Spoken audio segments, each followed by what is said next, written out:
Good afternoon, everybody. It's my pleasure to welcome you to Grand Rounds today. We will be getting started in a few minutes, and I'll first take the honor of introducing Dr. Nicholas Breitbort, who's our speaker today. Dr. Breitbort is an assistant professor of psychiatry at the University of Arizona and director of the Early Psychosis Intervention Center, Epicenter. Nice and catchy name. Dr. Breitbort received his PhD in psychology from the University of California in Los Angeles and completed his clinical internship at the Yale University Training Program in Clinical and Community Psychology. Following the completion of his doctoral program, Dr. Breitbort served as the project director for the Specialized Treatment Early in Psychosis STEP program at Yale University. Dr. Breitbort has been awarded numerous prizes for his research, including the Charles Hughes Fellowship in Cultural Psychiatry from the Society for the Study of Psychiatry and Culture, and the Michael Goldstein Distinguished Research Award from the UCLA Clinical Psychology Program. He's also been distinguished with other awards locally, some of those for teaching as well as for research. He's been here in Arizona as well. Dr. Breitbort's research and clinical interests include cultural and familiar influences on the course of psychotic disorders, early intervention for psychotic disorders, health outcomes among family members caring for a relative with a psychotic disorders, and statistics and research design. To date, his research has been funded by the National Institute of Mental Health, the Institute for Mental Health Research, the Foundation for Psychocultural Research, and the Connecticut Department of Mental Health and Addiction Services. Dr. Breitbort does not have any commercial conflicts of interest to report, but as I mentioned, those institutions and foundations that have provided funding to support his research are also listed in his slides. Please help me welcome Dr. Breitbort.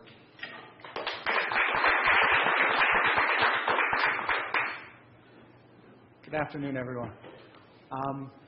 So as Dr. Moreno was mentioning, we can start off by going through a quick list of the people who've been nice enough to fund me over the years. Today I'm going to be talking about the concept of expressed emotion.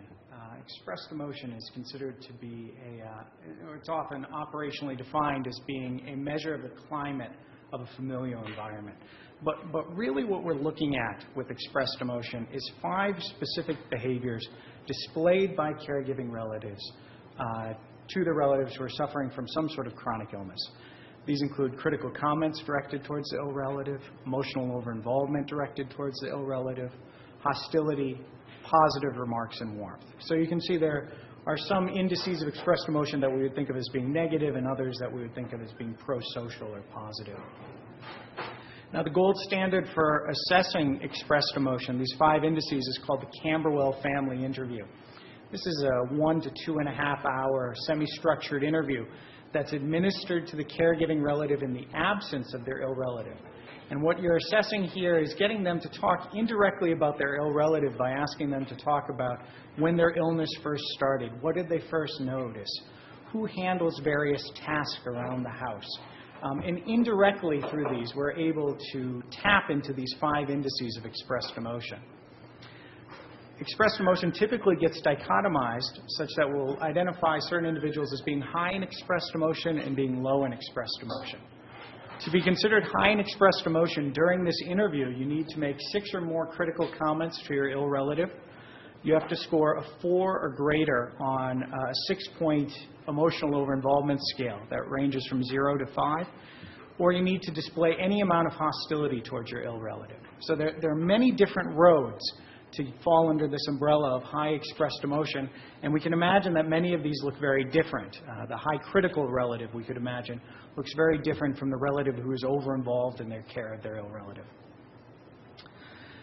So the way that this research has typically gone is that the researcher will meet with caregiving relatives, will assess their expressed emotion status, and then following that, track health outcomes in their ill relatives prospectively. Typically, these studies go pretty long. We're looking 6 months down the road, a year down the road. Some have even gone as far as 20 years down the road. And the typical finding is that ill individuals who are exposed to these familiar environments that we would describe as being high in expressed emotion are more likely to suffer negative health outcomes during this follow-up period than ill individuals who are exposed to familiar environments in which the presence of these variables is low. So why is EE important? Well, it predicts the course of illness for many, many things. So this is a list of every psychological and physical illness that I could find that has at least one study to date indicating that expressed emotion is a reliable predictor of the course of illness. And you can see this is quite a large list here. In schizophrenia alone, it's predictive not just in schizophrenia in general, but among people with first episode psychosis, people with chronic long-standing schizophrenia, people with schizophrenia with and without substance abuse disorders, and even in adolescent psychosis. What's interesting, I won't bore you with going through this entire list, but on the far right of the screen on the bottom, there have been a few studies that have actually looked at expressed emotion as potentially a predictor of the onset of the illness. So not predicting worse illness, but predicting the onset of the illness down the road. And a few studies have suggested that it is associated with the onset of the illness. So high expressed emotion is associated with a greater likelihood of developing psychosis among adolescents who are at risk already. Typically, that means that they have a family member who they themselves has psychosis. It's also a risk factor for the onset of major depressive disorder among children with a parent with that same illness. And it's a predictor of ADHD in children in general in one study here. So there's something kind of special about this variable that seems to be uniquely associated with the course of illness for pretty much every disorder that has been tested for to date. So how does EE work? How does it predict the course of illness? To date, the model that's typically used to describe this is referred to as the stress diathesis model. The way this works is you have a caregiving relative who has some pre-existing vulnerability in themselves. They're then exposed to the stressor of serving as a caregiver for their ill relative. So we have the diathesis, the pre-existing vulnerability, we have the stress, and this in turn leads to the expression of high EE. Their ill relative, who also is presenting with some sort of pre-existing vulnerability, in this case the most obvious of which would be that they, in most of these studies, have already been diagnosed with some sort of chronic mental or physical illness. When they're exposed to EE, which is hypothesized to be the stressor, this is what's thought to lead them to have negative health outcomes here. Unfortunately, a bit of a vicious cycle develops here in that these bad health outcomes create more stress for the caregiver, which then leads them, on average, to display more high EE behavior, which then leads to a worse course of illness for their ill relative. And this pattern can continue over and over again within families where a relative has a chronic illness. So, despite the potential of EE and nearly 4 decades of research suggesting that this is a useful predictor here, EE is not without its critics. Agnes Hatfield has pointed out that EE theory really isn't a departure, or enough of a departure, from some of the older theories of families and psychosis in particular, where family members were thought to be the cause and to be who should be blamed for their ill relative's poor course of illness. As an example of that, I've put up the part of the first page from Frieda Fromm-Reichmann's seminal paper where she identifies the schizophrenogenic mother. This is the concepts that Hatfield and many others have noted, or have at least criticized EE as not being far enough away from, really still tapping into these problematic hypotheses. But it's not just these theoretical criticisms that we're seeing. EE research doesn't seem to be as noteworthy or popular. So this was based on a search that I did of the PubMed and PsycInfo literature. And I looked at where are EE studies being published by decade. And I divided this up into other, which is all journals, or the top journals, which I defined as the top 10 journals in psychology and psychiatry based on their 2-year impact factor. So these are things such as the Archives, American Journal of Psychiatry, Psych Bulletin. And what we see over time is that since EE first started being published about in the 70s, is that while this was something that got a lot of attention, it was published in top journals at first, this has declined dramatically over the years. Even as the number of papers has increased, fewer and fewer are getting into these top journals. So again, EE might be problematic because it's tied to these theories in psychiatry that caused a lot of blame and hurt among caregivers, but it also might just be something that we're not interested in anymore. So this brings us to the title of my talk today, Wither Expressed Emotion. This is sort of a play on words. There are two words there, wither and wither. The first wither with a H at the beginning refers to the idea of to what place or where. So, whither goest thou, one might say. The other form of wither without that H, which is a verb, means to shrivel or fade or decay. So the title really gets at this idea of where should EE research go in the future, and is there the possibility that we don't need to study this anymore here? Really, is there anything else to learn about expressed emotion? What I'd like to suggest is that there is, and I'm going to highlight 5 areas where there are very important but unanswered questions in the EE literature. I wish I could give you answers to all of these, but what I hope to do here is maybe whet some of your appetites that these are in many ways important topics that can be addressed in the literature for those who might be interested too. The first one I'd like to talk about is this idea of investigating causality and mechanisms in this relationship between expressed emotion and poor health outcomes.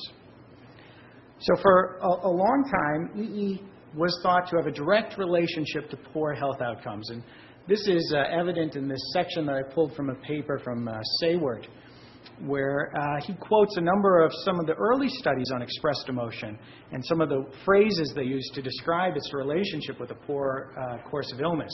So Vaughn and Leff in 76 talk about EE as being associated with relapse, in this case schizophrenia relapse, independent of all other social and clinical factors. That's a pretty powerful statement. Leff goes on in 1976 to talk about there being a direct link between EE and relapse. And this idea of a direct causal link between expressed emotion and poor health outcomes has really been dominating the field, even though it hasn't been investigated very much systematically.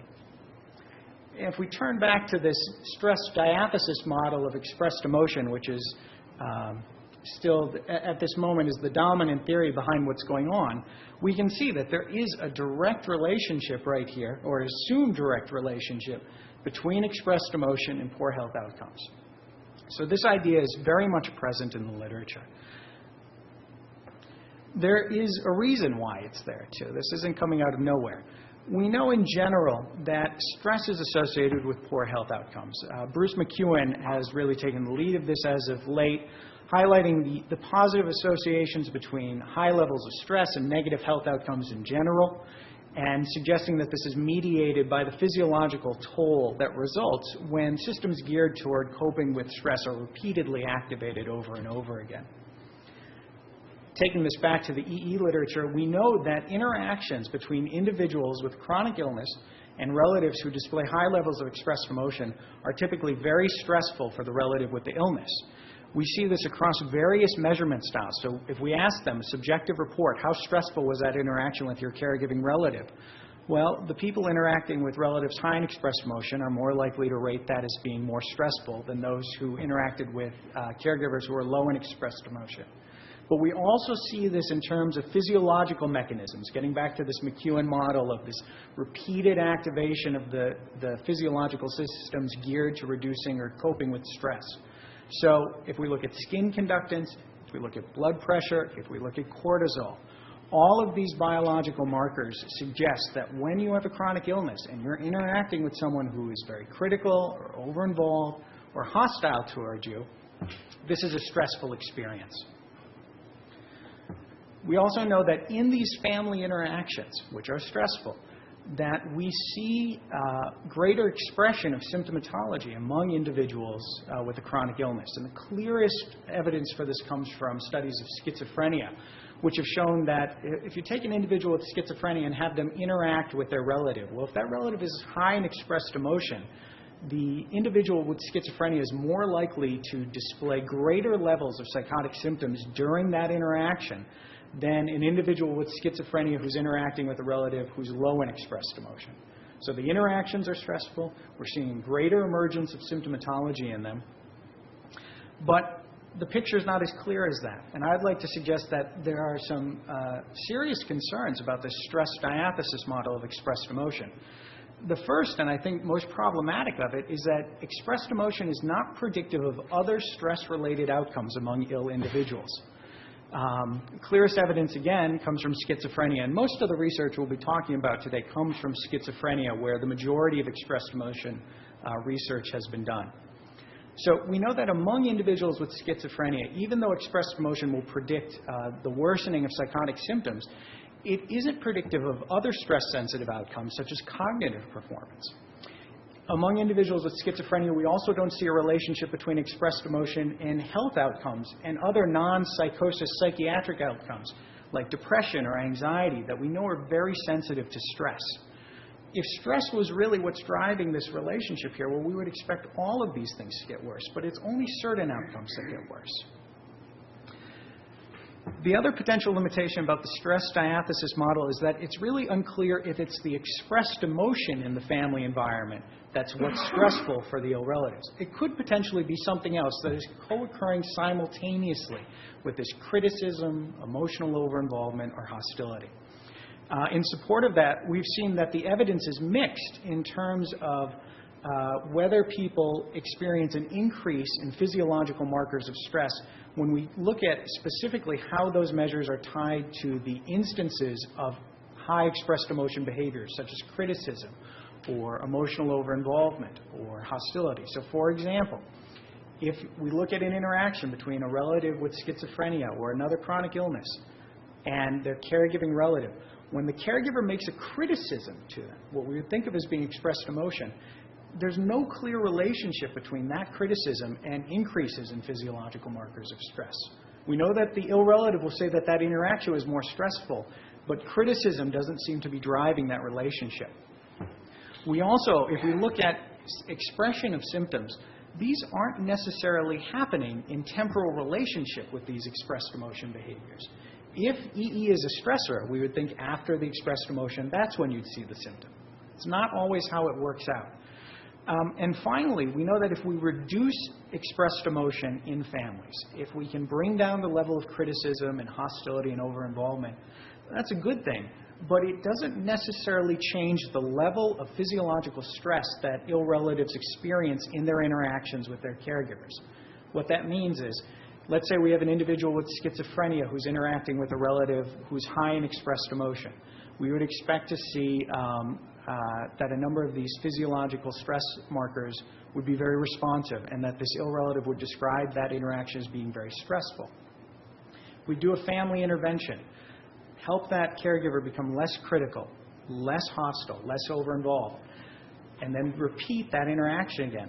We'll still see these same physiological responses in their ill relative, even though the EE in many ways is gone or at the very least reduced.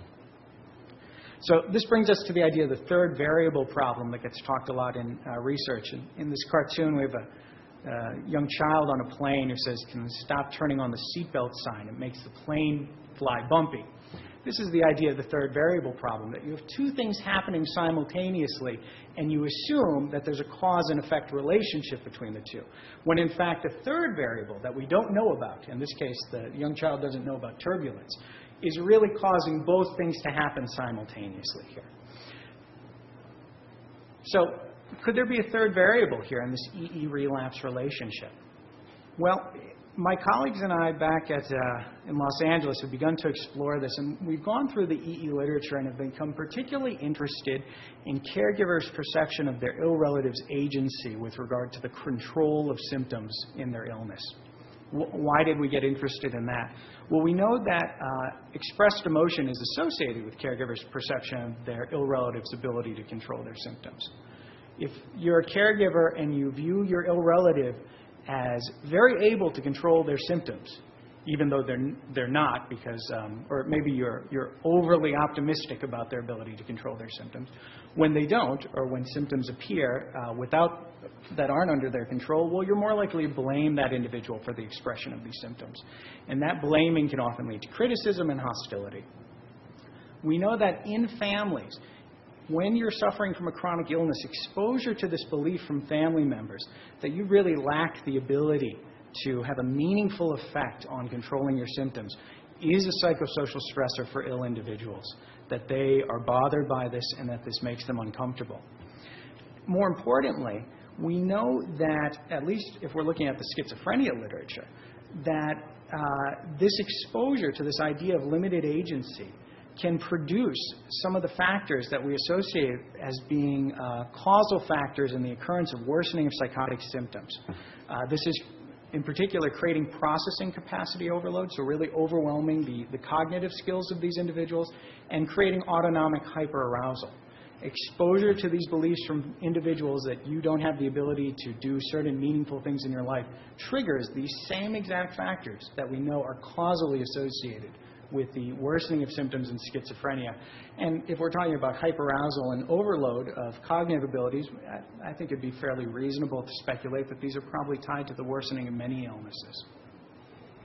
So based on that, my colleagues and I, we've now tested in a couple studies a model of whether expressed emotion and agency and relapse are really an example of the third variable problem. And our model has tested the idea that we see this relationship between expressed emotion and poor health outcomes, but maybe that's just due to the fact of a third variable, in this case caregivers' perception of their ill relative's agency, that leads to both expressed emotion and to relapse. In this model, we've looked specifically at individuals with schizophrenia, and we've validated this model now in two different studies, one among recently hospitalized Euro-Americans who are early in the course of their illness, and then in a study of community-dwelling Mexican Americans with more long-standing illnesses. So we now have two replications of the idea that a third variable is really accounting for this relationship, or apparent relationship, as we would argue, between expressed emotion and relapse. What's interesting, though, is across these studies, as a bit of a side note, is that the direction of the association between agency and poor outcomes and expressed emotion varied. So what do I mean by that? Among the recently hospitalized Euro-Americans who are early in the course of their illness, what really seemed to be driving this relationship was a belief by the caregivers that they had limited agency to control their symptoms. So having that perception was predictive of caregivers being high in expressed emotion, and having that perception was also predictive of relapse among the ill relatives. In the Mexican American sample, it was the opposite direction. So caregivers who perceived their ill relative as having more control over their symptoms, these were the ones who tended to be higher in expressed emotion. And that was also the belief that tended to be predictive of relapse about 9 months down the road for these individuals with schizophrenia. And we're still working on trying to tease out why that's happening. Unfortunately, we have two variables that differed among the two groups. Stage of illness, with people early in the illness and late in the illness, and then we had an ethnic difference in terms of Mexican Americans versus Euro-Americans. And we're currently working on some additional data analyses and actually a new study now to really try and tease out which one of these variables, or maybe both, might be explaining that difference in the relationship there. So with that note, highlighting this potential cultural variation in our third variable model, in EE research in general, there's much need for further research looking at cultural variation in this association between expressed emotion and poor health outcomes. We know that high expressed emotion seems to be detectable pretty much anywhere you look for it in these families caring for relatives with schizophrenia or other chronic illnesses, but the frequency of it varies dramatically across ethnic groups. So here's an example of what that variation looks like, where British Pakistanis to date have the highest rate of high EE in a study, where 80% of them were characterized as being high in expressed emotion. And rural individuals in India, only 8% of them reach this high expressed emotion. Something's going on here. All these studies use the same measure to assess expressed emotion, and in fact, the vast majority of these are actually the same group of researchers. So this doesn't appear to be a methodological issue here. We're tapping into something that's different among families who are caring for a relative with a chronic illness. And because we know high EE is predictive of relapse, well, it might be interesting to know why only 8% of rural individuals in India are developing high expressed emotion. If we could figure that out, that potentially has large implications for treatments. But it's not just the frequency of how often high EE occurs that differs across culture. We also know that there's some important differences in the relationship between high expressed emotion and poor health outcomes across different groups here. So, for example, most of the studies in expressed emotion, or at least the early ones, were done in Europe and North America. And these studies among white Euro-American or European individuals really found that criticism was the key index in expressed emotion in terms of predicting relapse. And for a long time, there was a lot of talk of criticism being where we should really focus our family interventions as a result of this. More recently, though, as we've begun to look at other populations, we see that criticism isn't the most important predictor of poor health outcomes for everyone. We did a study among Mexican Americans. Studies have been done in Japan suggesting that over-involvement is really the key familial variable that's predictive of poor outcomes in these individuals. And in the study by Wigan colleagues in India, it was hostility that really seemed to matter the most. So what is it about these disparate set of variables and these different settings that leads caregivers to respond in potentially culturally specific ways that in turn may have a negative influence on the course of illness? This would be a key question to tease out here. To give you an idea of what this really looks like here, even within how much variation we might see within a single population here. So this was a group of Mexican Americans that we studied in the Los Angeles area, and we divided them based on their level of enculturation in terms of their fidelity to what was defined by the measure as Mexican American culture.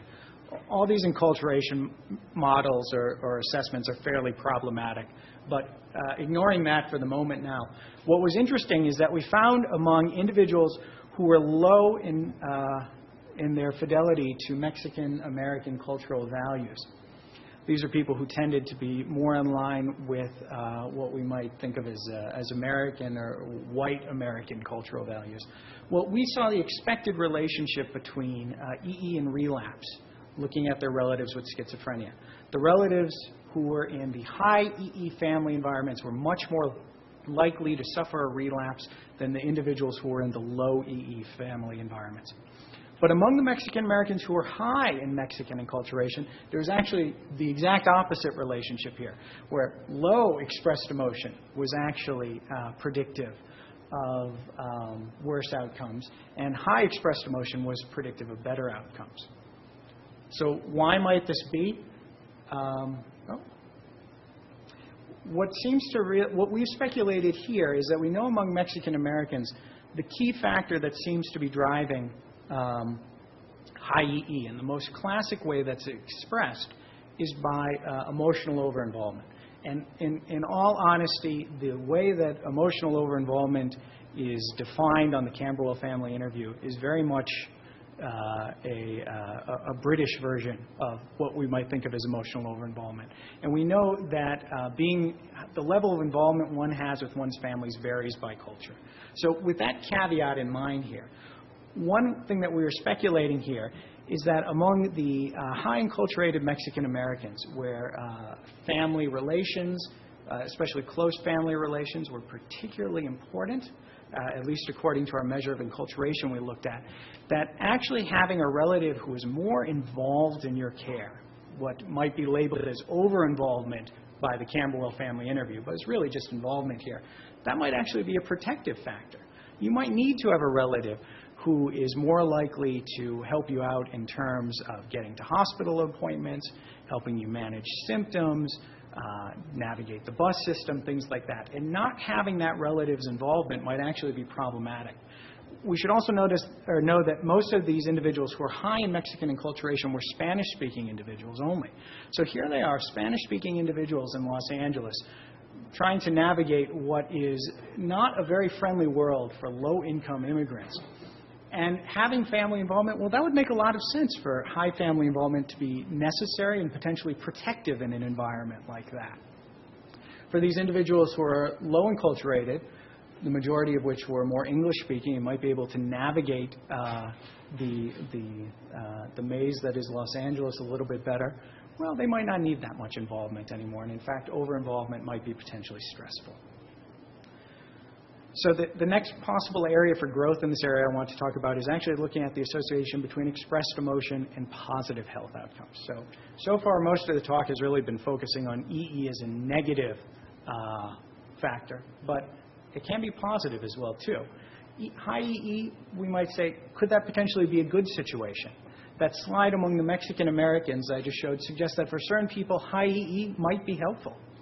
And what about the pro-social indices of expressed emotion, warmth and positive remarks?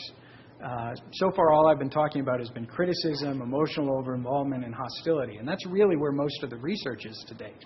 But what about these potentially forgotten indices here?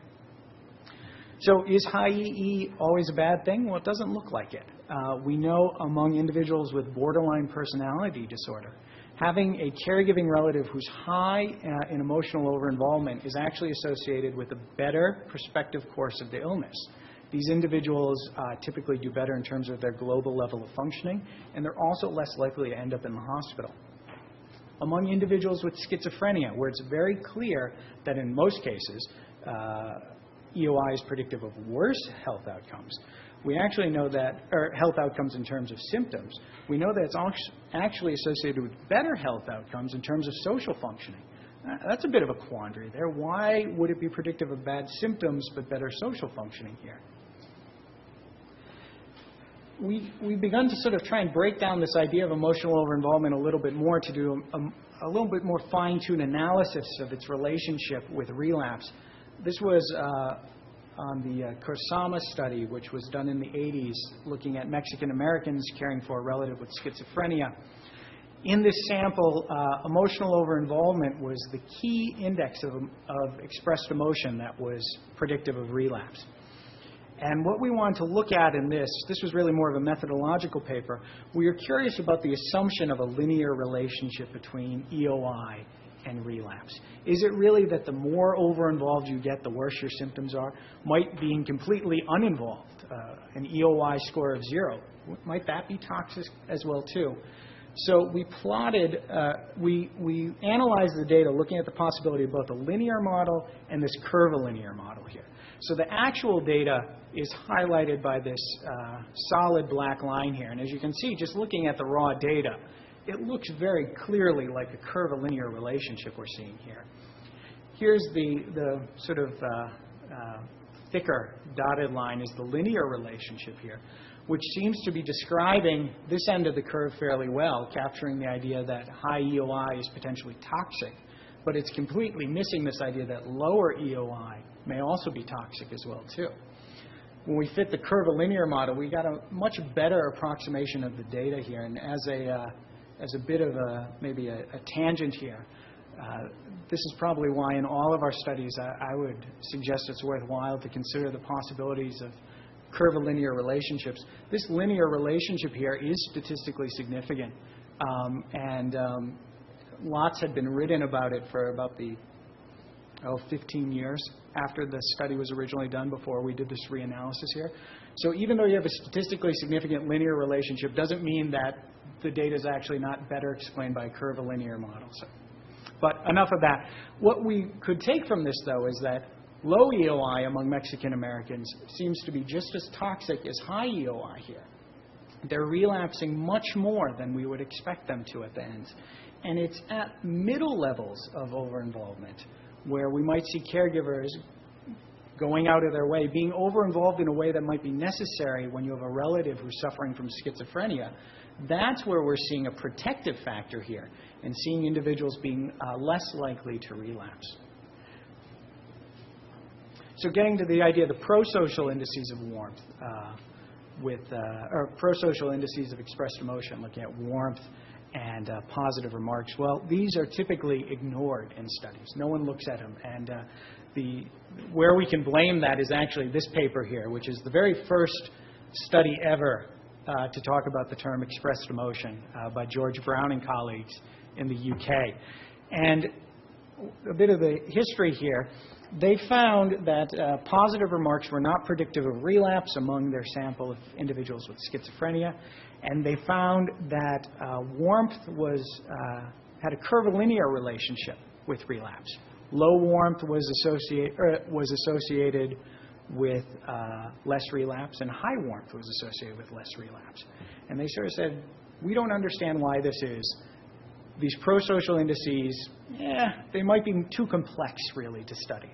I think they honestly probably threw that out there as hopefully an idea to stimulate further study of these topics, to highlight their complexity. But unfortunately, people in the EE literature have taken that too literally and said, okay, these are too complex. We're not going to study them at all. And now, nearly 40 years down the road, there are very few studies looking at these pro-social indices. Now, among the studies that have, we see some pretty important results. In schizophrenia, warmth appears to be negatively associated with relapse, but only in certain populations. The Lopez et al. Study was in Mexican Americans, Ivanovic was in Yugoslavia, and Bertrando was in Italy. These studies, we see clear relationships between high levels of warmth being associated with a lower risk of relapse among individuals with schizophrenia. If we look among Euro-Americans, no relationship between warmth and outcome in schizophrenia. So warmth seems to matter, but it only matters to certain people. What's interesting, though, is if we look at Europeans and European Americans, and we pull out some of these other variables of expressed emotion. So we look at folks who are low in criticism and low in EOI. And then we say, among that subgroup, is warmth predictive? Well, in that subgroup, it is. So if we look at a specific group of individuals who are low in some of these potentially negative variables, well, that's where we start to see warmth mattering here. In total, this does suggest that these pro-social indices and their relationship with outcome is complex, but I would like to think that this complexity should really be more of a call for research rather than a reason why we should ignore them altogether here. So if we're looking for another area to study in EE research, we can talk about the association between EE and health outcomes among caregivers themselves. Well, why might that be useful to look at? If we return back to this stress diathesis model of expressed emotion, what's useful to note is that these caregivers are experiencing stress. Stress, which we know is a risk factor for many, many psychological and physical disorders. We looked at this, again, among a sample of Mexican Americans in Los Angeles. And what we found, I should back this up. So we use the RAND health survey here.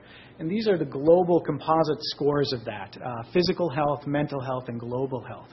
And what we found among these Mexican American caregivers of relatives with schizophrenia is that there was a relationship between EE indices and outcomes. In particular, emotional overinvolvement was higher emotional overinvolvement displayed by the caregiver was predictive of worse health in that same caregiver in terms of mental health, but also their general health scores.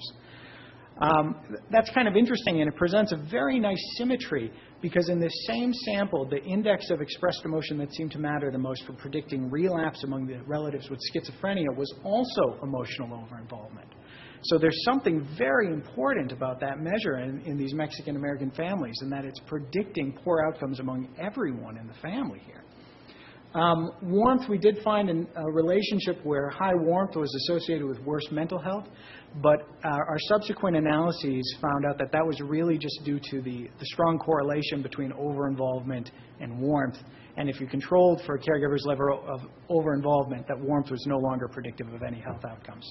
So EOI, emotional overinvolvement, seemed to be the key index here in predicting poor health outcomes. So the next question is, well, what poor health outcomes under these global indices? So here are the breakdown of the indices of the RAND, where we have physical functioning, role limitation due to physical health, role limitation due to emotional health, energy and fatigue, emotional well-being, social functioning, pain, general health, and then again our three composite scores at the beginning. Well, what emotional overinvolvement seems to be doing is leading to more role limitations due to poor physical health. It's not causing poor physical health, but it seems to make people, depending on their physical health, have more problems in completing activities of daily living. it was associated with worse emotional well-being among caregivers and worse social functioning. So if this is where the specific outcomes are that are associated with EOI, the next question is, well, what's causing these? We tested a model where we hypothesized that it was both burden that these caregivers experience, but also a lack of social support that may be mediating this relationship between emotional over-involvement and caregivers' health. And again, the picture that came out of this was very complex. For role limitations due to physical health, it was a lack of instrumental support in the caregivers' lives that seemed to mediate the relationship between EOI and poor health outcomes. For emotional well-being, it was again instrumental support or a lack of it, but also greater objective burden. For social functioning, none of these stood out as good predictors. And for the mental health composite score and the general health composite score, each one of these predictors seemed to have an independent effect in terms of leading to poor health outcomes among the caregivers. So there's a really multifaceted relationship between EOI and how it leads to poor health outcomes, at least among caregivers that we looked at in this study. So this might get back to the idea that this model here, the stress diathesis model, needs to be amended, and that we need to recognize that caregiving relatives in this model are at risk for themselves to suffer poor health outcomes due to expressed emotion in the family environment. The final area I'd like to talk about is the idea of high expressed emotion among professional caregivers, all of us here in the room here. Again, another great quote from Agnes Hatfield, where she notes that it must be remembered that psychiatric patients, and she's typically referring to individuals with schizophrenia here, also relapse when they're in staffed residencies, in psychosocial centers, and even in hospitals. If the Camberwell family interview predicts relapse well, then logic dictates that it should be used to assess staff in the clinics and hospitals and other patient services for their EE level and its relationship to problems of recovery. So the amount of criticism that we as professional caregivers show to our patients, the amount of over-involvement or hostility, might these also be associated with the course of illness here? As much as we might wish it wasn't true, high EE is displayed by professional caregivers, and it can get pretty high. In one study by Moore, 74% of the caregivers, professional health caregivers in their study, would be characterized as high in expressed emotion. So this is not a rare phenomenon here. There are people in our own profession who do this, and this is something we should be aware of. Why should we be aware of it? This was a meta-analytic analysis that I did for this talk, where I looked at the 3 studies that have looked at professional caregivers' level of expressed emotion and health outcomes among their patients with schizophrenia. And what we see from this, it's small. We only have 3 studies, so we should interpret this with caution. But there was a statistically significant effect of professional caregivers' level of EE and poor health outcomes among their patients here. So we can do damage, just like caregivers potentially could. I think that's important when we maybe throw around terms such as high EE caregivers or say things that might blame caregivers for their poor course of illness. Well, we do the same thing. We probably wouldn't like it if people were blaming us as well, too. Let's recognize the complexity and nuance of what's going on here. So the mean Pearson's correlation across these studies is 0.36. If we look at the meta-analysis of EE as a predictor of relapse and schizophrenia looking at family caregivers, that same R is only 0.31. It's not a statistically significant difference between the two, but I think it's pretty noteworthy to note that professional caregivers' EE seems to be at least on par as a predictor or risk factor of poor outcomes, and potentially if we got more studies there, we might even find that it's even a better predictor than the family members' level of expressed emotion. So getting back to this idea of with or expressed emotion, should we continue to study this topic, or have we really got everything out of it that we need to? I would hope that this talk would suggest that there's much more to study in this area, that there are plenty of unanswered questions. And as this poor mother experienced here, we don't want to throw the baby out with the bathwater here.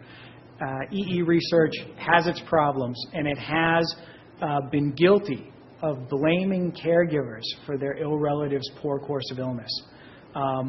And that is something that needs to be corrected, and people, when they do EE studies, need to be cognizant of that, especially as they're writing up the data and making statements about these relationships between EE and relapse.